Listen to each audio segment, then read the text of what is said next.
Assalamualaikum warahmatullahi wabarakatuh. Waalaikumsalam. Allahu akbar, Allahu akbar, Allahu akbar. Allahu akbar, Allahu akbar, Allahu akbar. Allahu akbar, Allahu akbar, Allahu akbar. Allahu akbar kabira. Walhamdulillahi katsira. Wa subhanallahi bukratan wa asila. La ilaha illallah wallahu akbar. Allahu akbar walillahil hamd. Qala Allah Ta'ala fi kitabihil karim. A'udzu billahi minasy syaithanir rajim. Bismillahirrahmanirrahim. Ya ayyuhalladzina amanu taqullaha haqqa tuqatih wa la tamutunna illa wa antum muslimun. Shadaqallahul azim. Allahu akbar walillahil hamd. Jamaah salat Idul Adha yang dirahmati Allah, hari ini kita mendengar nama Allah dibesarkan, digemparkan, takbir bertalu-talu, tahmid dan tahlil saling saut menyambut. Seraya kita meyakini dan menyadari bahwa Allah lah yang maha besar, dan menyadari kita adalah hambanya yang sangat kecil, lemah, senantiasa membutuhkan pertolongan Allah. Seraya kita mensyukuri bahwa hari ini Allah masih menitikkan nikmat iman dalam hati kita, di mana nikmat ini adalah nikmat yang Allah pilih. Hanya kepada hamba-hambanya yang disayangilah nikmat iman itu diberikan. Dengan nikmat iman ini, nikmat yang tertinggi nilainya, kita bisa merasakan syukur. Dan dengan syukur, kita merasakan kecukupan. Dan hanya dengan kecukupan, kita bisa merasakan ketenangan dan kebahagiaan. Allahu akbar, Allahu akbar. Allahu akbar walillahil hamd. Mari kita jaga nikmat iman, nikmat takwa ini. Sebagaimana tadi kami sampaikan, wala tamutunna illa wa antum muslimun. Dan janganlah kita wafat kecuali kita dalam keadaan muslim. Hadirin sidang Jumat rahimakumullah. Hari ini kita berada di bulan Zulhijjah. Tahukah kita bahwa Zulhijjah adalah sebuah fasilitas yang sangat mewah yang diberikan oleh Allah Subhanahu wa taala kepada umat Muhammad Rasulullah sallallahu alaihi wasallam. Kenapa? Karena umat Rasulullah hanya berusia 60, 70 tahun dan hanya sedikit yang mampu melewati itu. Tapi amal-amal yang kita lakukan, pahalanya dan keutamaannya mampu menandingi umat-umat zaman terdahulu, umat Nabi Nuh yang usianya ribuan tahun. Kenapa? Karena tahukah kita, dalam hitungan waktu ada waktu-waktu yang istimewa. Dalam sehari kita tahu sepertiga malam terakhir adalah waktu-waktu yang istimewa. Dalam seminggu kita faham bahwa hari Jumat adalah Sayyidul Ayyam, hari yang diberkahi, lebih dibandingkan hari-hari yang lainnya. Dan tahukah kita, dalam satu putaran tahun ada 3 waktu yang istimewa, yang dimana ketika kita melakukan amal di dalamnya, Allah begitu mencintai amal-amal yang kita lakukan di dalamnya.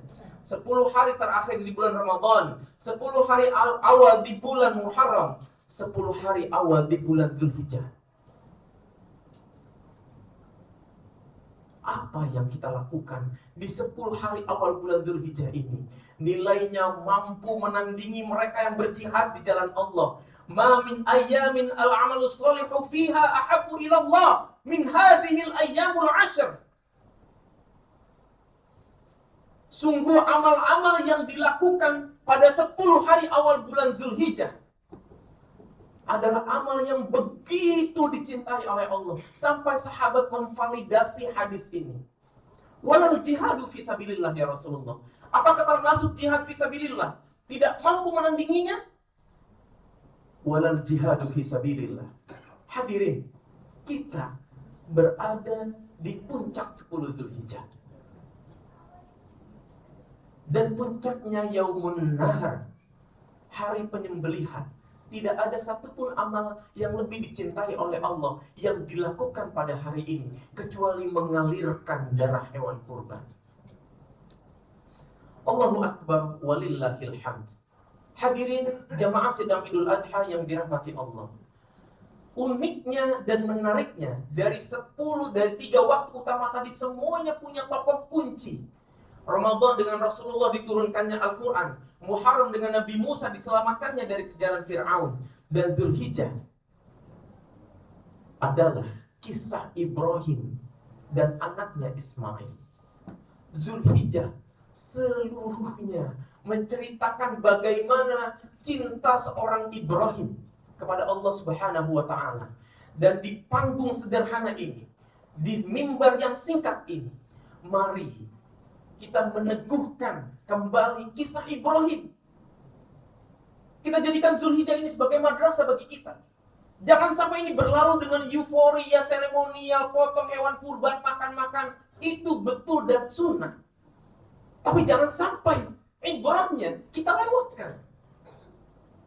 Bagaimana Nabi Ibrahim dinobatkan sebagai manusia dengan julukan Khalilullah, kekasih Allah. Masya Allah, ada seorang manusia dijuluki kekasih Allah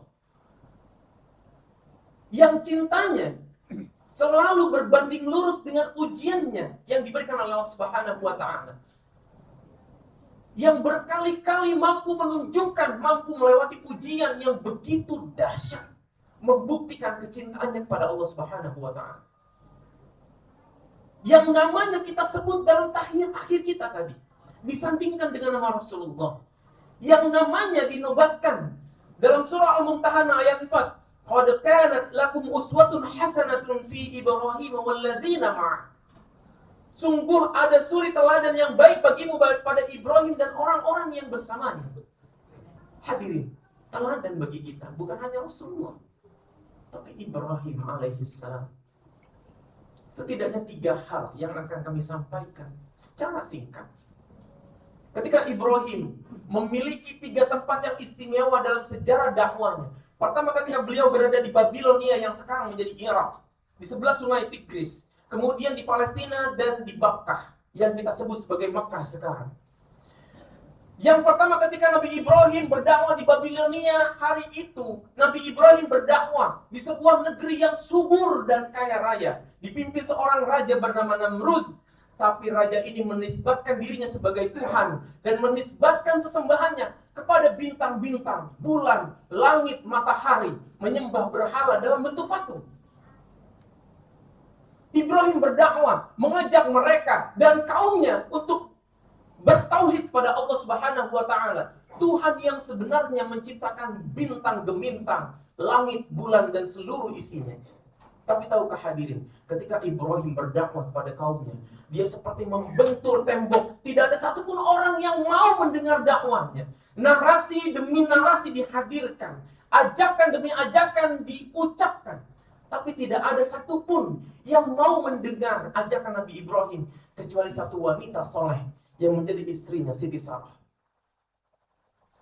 Lalu dengan arahan wahyu dari Allah Subhanahu wa Ta'ala, Ibrahim dalam sebuah kesempatan ketika kaumnya pergi dari ke sebuah tempat, seluruh berhala ditinggalkan, berhala-berhala itu dihancurkan, dan Nabi Ibrahim menggantungkan sebuah kampak di berhala yang paling besar. Singkat cerita, sebagaimana kita diajarkan para guru kita, ketika Namrud dan seluruh bala tentaranya kembali, mereka menuduh Ibrahim dan menghukum Ibrahim karena menuduh Ibrahim menghancurkan Tuhan-Tuhan mereka.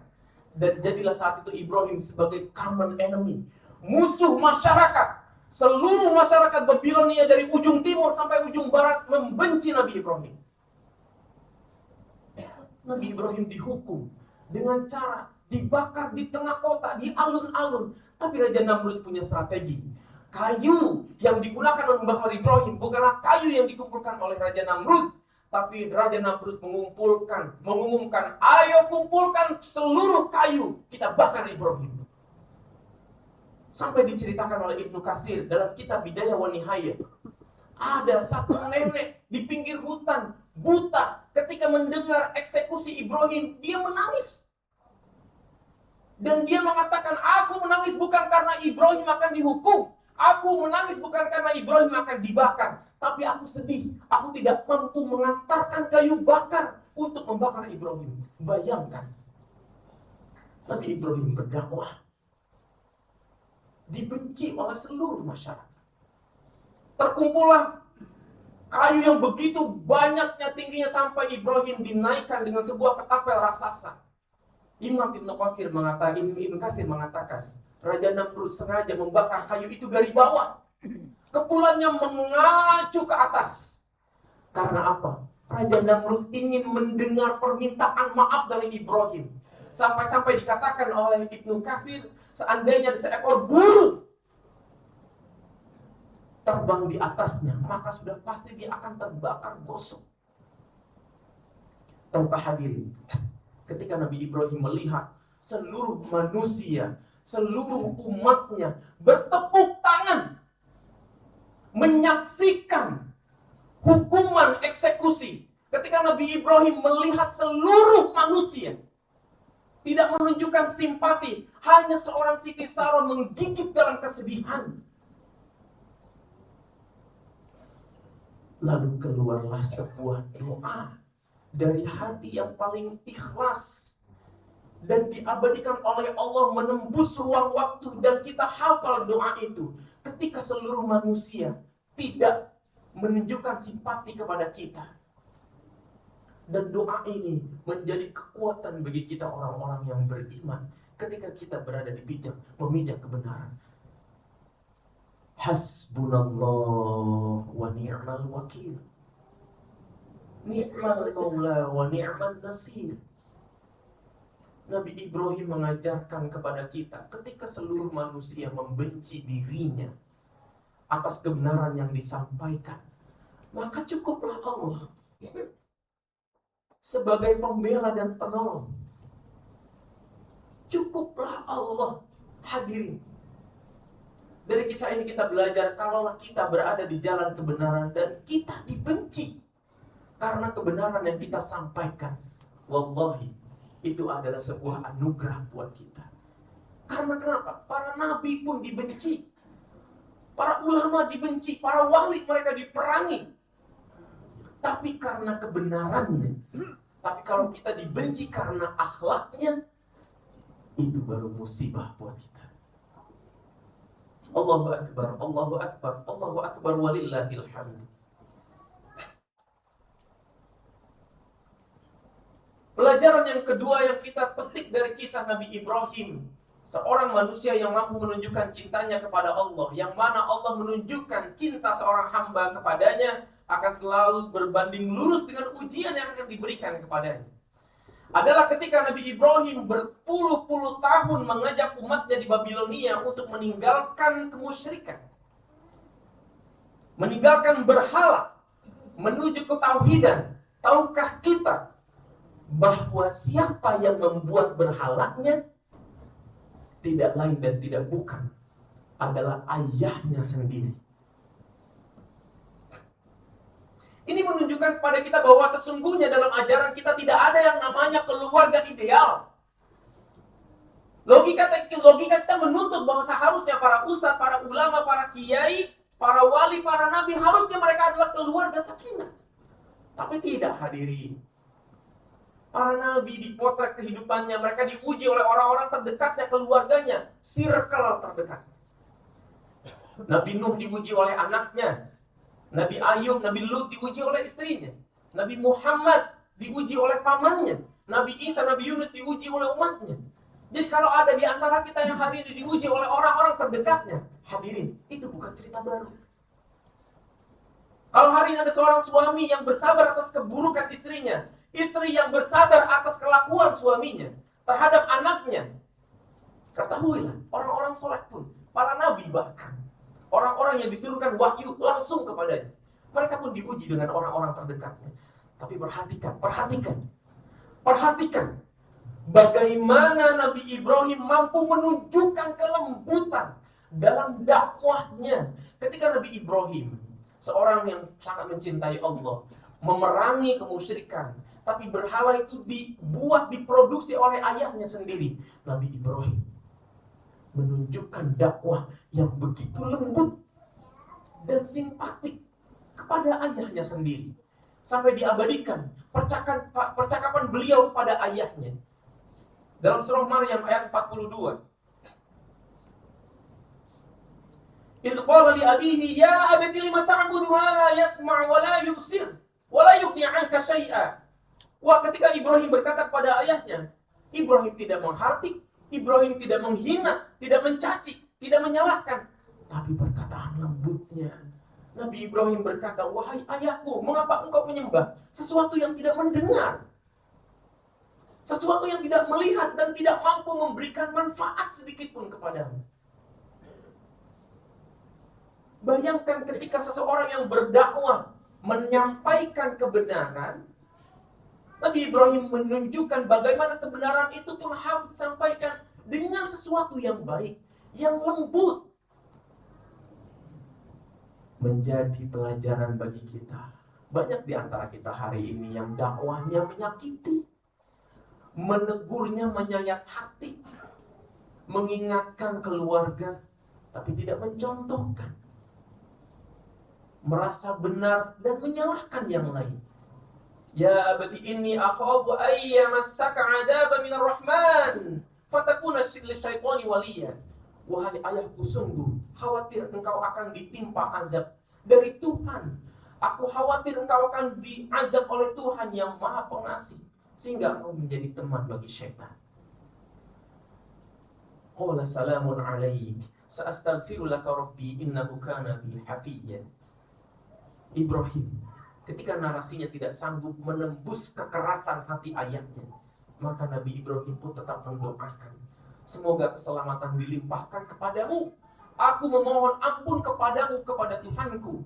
Sungguh dia sangat baik kepadaku. Hadirin, Ibrahim, Nabi Ibrahim mengajarkan kepada kita, ketika kita menyampaikan kebenaran, mengajarkan kebaikan kepada tetangga, kepada keluarga, sesungguhnya dakwah itu selamanya adalah menanam benih. Ada orang berdakwah hari ini, besok dia tuai. Ada orang hari ini berdakwah, tahun depan belum tentu menuai. Bahkan banyak sekali guru-guru kita, para ulama, mereka berdakwah di sebuah tempat. Wafat dia umurnya, tidak sampai usianya. Tapi setelah dia wafat, barulah benih itu berbunga. Barulah buahnya dipanen. Dakwah itu menanam benih. Maka sampaikan dengan baik.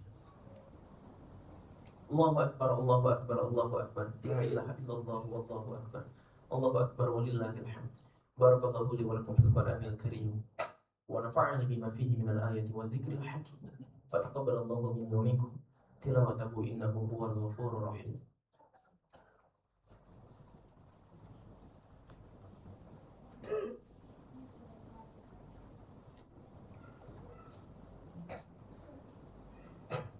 Allahu Akbar, Allahu Akbar, Allahu Akbar. Allahu Akbar, Allahu Akbar, Allahu Akbar. Allahu Akbar, Allahu Akbar, Allahu Akbar. La ilaha illallah, wallahu akbar. Allahu Akbar walillahil hamd.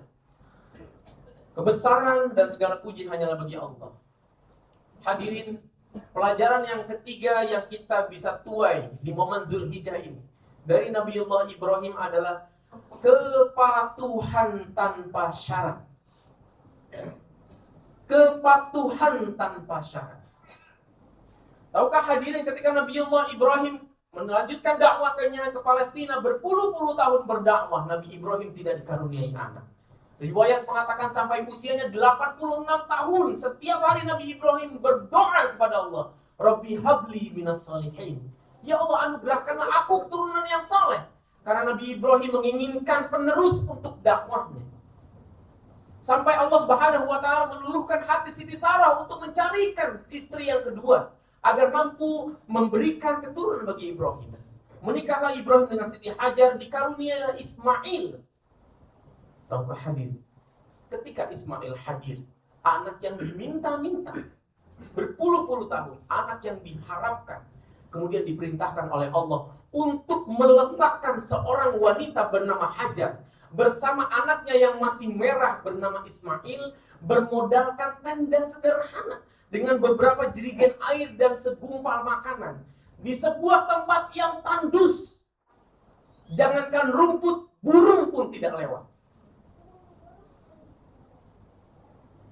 Ketika meninggalkan Siti Hajar bersama anaknya Ismail, Nabi Ibrahim meninggalkan keduanya, dan Siti Hajar, seorang wanita dengan keibuannya, baru memiliki seorang anak. Dengan dominansi perasaannya, dia bertanya, "Wahai Ibrahim, apakah engkau akan meninggalkan kami di sini? Wahai Ibrahim, apakah engkau akan meninggalkan kami di sini?" Bayangkan, sebuah kota bernama Bakkah, yang hari ini banyak bangunan pun kita masih merasakan panasnya. Di tengah gurun, tidak ada orang lewat. Tapi ketika Siti Hajar bertanya kepada Ibrahim, "Wahai Ibrahim, apakah Allah memerintahkan engkau untuk meninggalkan kami di sini?" Maka Ibrahim mengatakan, "Ya, ini adalah perintah Allah." Perhatikan jawaban seorang wanita muslimah yang yakin akan takdir Allah. Jika Allah yang menitipkan kami di sini, maka kami yakin Allah akan menjaga kami. Diriwayatkan Ibrahim seumur hidupnya hanya 3 kali menjenguk Ismail.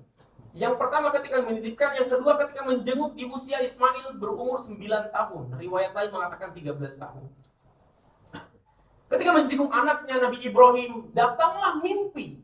Perintah berikutnya, bahwa Nabi Ibrahim melihat dalam mimpinya secara jelas menyembelih Ismail. Tapi Nabi Ibrahim masih ragu dan berdoa, "Ya Allah, seandainya ini adalah mimpi yang datang darimu, ya Allah, maka datangkanlah mimpi itu kembali." Maka dikatakan hari pertama kali mimpi itu datang, melihat. Tarwiyah itu melihat. Malam berikutnya mimpi yang sama datang, dan itu Arafah. Nabi Ibrahim meyakini, mengenal bahwa ini adalah perintah Allah. Maka dikatakan kepada Ismail yang waktu itu berusia remaja, "Ya bunayya inni ara fil manam anni adbahuka fanzur madza tara." "Wahai anakku, aku melihat dalam mimpiku, aku menyembelihmu. Maka bagaimana pendapatmu, wahai Ismail?" Qala ya abadi af'al ma tu'mar satajiduni insyaallah minas sabirin. "Wahai ayah, lakukanlah apa yang diperintahkan Allah padamu, insyaallah engkau akan mendapatkan aku termasuk orang yang sabar." Ibrahim mengajarkan kepada kita kepatuhan tanpa tepi. Maka ketika tanggal 9 Zulhijjah itu perintah itu datang, itu adalah menjadi hari yang paling sibuk bagi setan dan tentaranya. Mereka berusaha untuk menggagalkan perintah ini, karena mereka tahu ini adalah sebuah perintah yang ke depannya, ribuan tahun setelahnya, akan menghadirkan kebaikan dan kemaslahatan yang sangat banyak. Maka mereka datang, menggoda Siti Hajar, menggoda Ismail, menggoda Ibrahim. Dia datang kepada Siti Hajar, membangkitkan rasa keibuannya, menggoda agar Ismail tidak jadi disembelih oleh ayahnya. Tapi Siti Hajar adalah seorang wanita yang terlatih keimanannya, yang terbiasa diletakkan di tengah gurun, bermodalkan tauhid. Maka setan tidak mampu menggoda Siti Hajar. Dia mendatangi Ismail, tapi Ismail seorang anak yang datang dari benih seorang wanita yang suci dan lelaki yang penuh keimanan. Kalau dia tidak mampu menggoda Ismail, maka terakhir dia menggoda Ibrahim. Lantas Ibrahim adalah seorang lelaki yang telah lulus ujian berkali-kali. Maka setan dilempar oleh Ibrahim, yang hari ini diabadikan dalam lempar jumroh para jamaah haji kemarin. Hadirin, dari peristiwa ini, ketika Nabi Ibrahim menyembelih Ismail, itu adalah sebuah pelajaran bahwa Ibrahim menunjukkan ketaatan tanpa syarat. Mengajarkan kepada kita yang hari ini syahwatnya masih luar biasa, betapa kita menimbang-nimbang dan memilih-milih mana perintah Allah yang mau kita laksanakan dan mana yang tidak. Allahu Akbar, Allahu Akbar, Allahu Akbar, la ilaha illallah, wallahu akbar. Maka sejatinya ketika hari ini di antara kita 92 orang yang menitipkan hewannya di masjid ini, 92 orang yang menyembelih hewannya, hakikatnya bukan menyembelih hewan, tapi menyembelih kecintaannya kepada dunia. Sebagaimana Ibrahim diminta untuk membuktikan kecintaannya kepada Allah, menyembelih anaknya yang begitu dicintai. Maka begitulah Rasulullah menginginkan kita berkurban. Sampai Rasulullah mengatakan dalam pesan yang begitu dahsyat, barang siapa di antara umatku yang mampu berkurban, tapi dia tidak mau berkurban, dia sanggup tapi dia tidak mau berkurban, apa kata Nabi kita? Wala yaqrabanna musallana. Janganlah dia dekati tempat sholat kami. Hari ini kita berkurban, menyembelih syahwat kita, kecintaan kita pada dunia, untuk menunjukkan kecintaan kita kepada Allah. Belajar cinta dari Ibrahim alaihissalam. Semoga Zulhijjah menjadi madrasah bagi kita. Semoga kurban kita hari ini diterima Allah Subhanahu wa ta'ala. Allahumma ighfir lil muslimina wal muslimat wal mu'minina wal mu'minat al ahya'i minhum wal amwat innaka antas sami'un qaribun mujibud da'wat ya qadiyal hajat. Allahumma a'inna ala dzikrika wa syukrika wa husna ibadatik. Allahumma nawwir qulubana binur hidayatik kama nawwartal arda binuri syamsika abadan abadan. Allahumma ansur ikhwanana al-muslimina wal mujahidina fi Filistin. Allahumma ansuril mustad'afina min ahli Filistin wahfaz arwahahum wa abna'ahum wa taqabbal syuhada'ahum wa rudahum diyarihim mautan karim. Ya Allah, ampuni kami. Ya Allah, maafkan segala kesalahan kami. Ya Allah, pandanglah kami. Ya Allah, jadikanlah hari Nahr ini, hari kurban ini, hari diampuninya dosa-dosa kami, ya Allah. Ya Allah, seandainya ada hari ini seorang ayah yang berbuat kasar kepada keluarganya, maafkan kami, ya Allah. Seandainya ada seorang kepala keluarga yang salah mengambil harta yang haram dan syubhat, maafkan, ya Allah. Ya Allah, seandainya hadir hari ini seorang ibu yang tidak sabar mendidik anaknya, maafkan kami, ya Allah. Ya Allah, seandainya ada hari ini seorang anak yang durhaka kepada orang tuanya, jadikan hari ini hari penghapusan dosa, ya Allah. Ya Allah, rahmati kami, ya Rabb. Ya Allah, ampuni kami, ya Allah. Janganlah kami wafat sebelum Engkau ampuni dosa-dosa kami, ya Rabb. Ya Rahmana, ya Rahman, ya Rahim, ya Ilahana, ya Ilaha wa al-awwalin. Wafatkanlah kami dalam keadaan husnul khatimah. Rabbana atina fid dunya hasanah wa fil akhirati hasanah wa qina adzaban nar. Wa qina adzaban nar. Wa qina adzaban nar. Ibadallah, innallaha ya'murukum bil 'adli wal ihsan وإيتاء ذي القربى وينهى عن الفحشاء والمنكر والبغي يعظكم لعلكم تذكرون ولذكر الله أكبر كل عام وأنتم بخير. السلام عليكم ورحمة الله وبركاته.